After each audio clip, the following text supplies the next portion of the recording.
الحمدللہ کفا وسلام علی عبادہ الذین اصطفی اما بعد۔ میرے نوجوان دوستو، کربلا کو کربلا کے شہنشاہ پر ناز ہے، کربلا کو کربلا کے شہنشاہ پر ناز ہے، اس نواسے پر محمد مصطفیٰ کو ناز ہے۔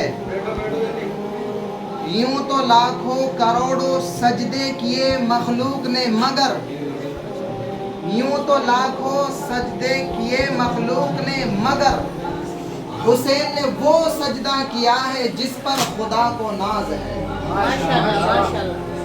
میرے نوجوان دوستوں، ایک کافر ہے عتبہ بن ابی وقاص، اس نے ایک طرف سے ہو کر پتھر اٹھایا اور میرے نبی کو مارا زور سے۔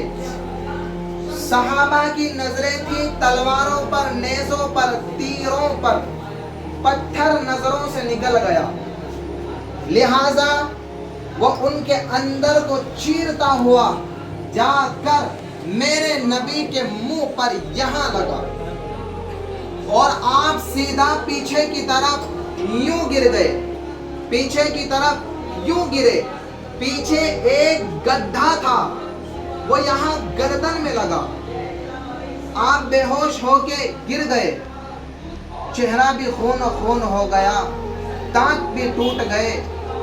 صحابہ نے سمجھا آپ بے ہوش ہو گئے تو سب نے زار و قطار رونا شروع کر دیا۔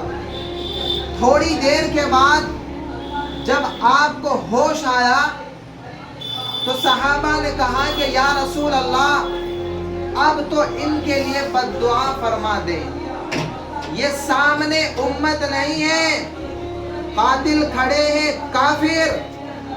اللہ کے نبی نے ہاتھ اٹھائے تو صحابہ نے سمجھا کہ اب کافروں کے لیے اللہ کے نبی بد دعائیں کریں گے۔ وہ نبیوں میں رحمت لقب پانے والا، مراد غریبوں کی برلانے والا، غریبوں کا والی، یتیموں کا مولا۔ میرے بھائیو، اب تو حق تھا کہ آپ بد دعا کرتے، یہ سامنے امت نہیں ہے، قاتل کھڑے ہیں کافر۔ اللہ کے نبی نے ہاتھ اٹھائے اور کہا، کیا کہا؟ اللہ کے نبی نے کہا، اللہم اغفر لقومی فإنہم لا یعلمون۔ یا اللہ، میری قوم کو معاف کر دے، ان لوگوں کو میرا پتہ کوئی نہیں ہے۔ دیکھو میرے بھائیوں، جس نے کافروں کے ساتھ یہ ہمدردی کی کہ قتل کرنے والوں کے لیے دعائیں مانگی، میں اور آپ مسلمان ہو کر ایک دوسرے کو سلام کرنا چھوڑ چکے ہیں، ایک دوسرے کے پیچھے نمازیں پڑھنا چھوڑ چکے ہیں، ایک دوسرے کے اوپر کفر کے فتوے لگا کر بیٹھے ہیں۔ مجھے بتاؤ، میرے نبی یہ بتا کر گئے تھے، ادھر ادھر بانٹ کر گئے تھے، یا امت بنا کر گئے تھے؟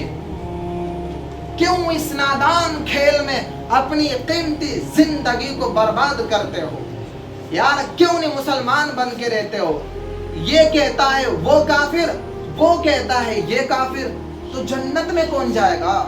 جنت میں کون جائے گا؟ میرے بھائیوں، اپنے نبی کی زندگی کو آئیڈیل بناؤ، اپنے نبی کی زندگی کو اپناؤ تو ہم کامیاب ہیں۔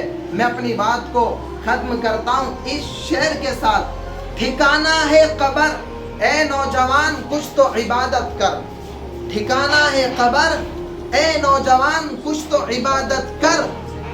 روایت میں آتا ہے کہ خالی ہاتھ کسی کے گھر جایا نہیں کرتے۔